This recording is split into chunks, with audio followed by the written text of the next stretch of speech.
It is very important because Nari Shakti Vandan Adhiniyam, this bill was passed by both the parliaments in 2023. We are in 2026.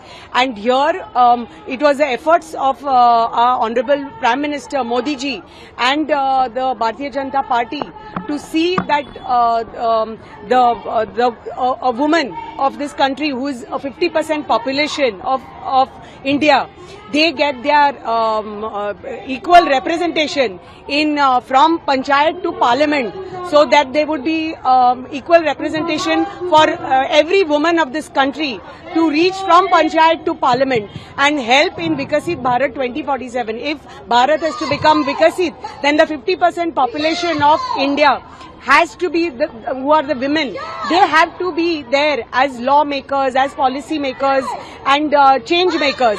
If you have to shape the future of our country, it is the women who will, along with the men, who will be able to help in shaping the future of our country. So it is most important. Every woman's, it is our equal right.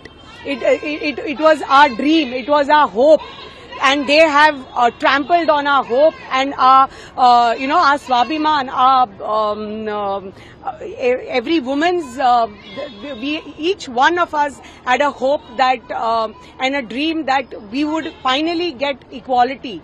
And in terms of administration or in terms of politics, we would be there in Parliament helping change the future of India.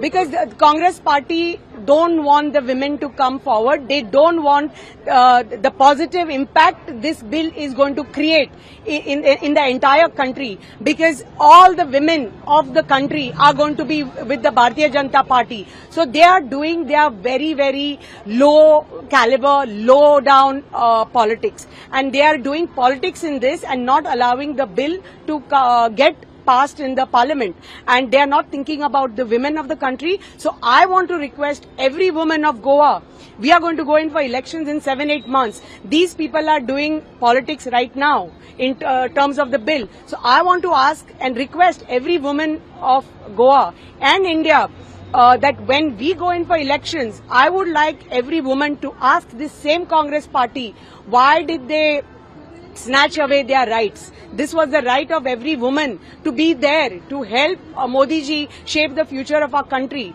So why did they stop the bill to get passed? So I would request, when they come for their votes, I would request every woman to show them their place and teach them what it is when you trample over a woman, how a Nari Shakti can get together and trample each and every opposition party. And our women of Goa will show the Congress party and all the other opposition parties their place in 2027 elections.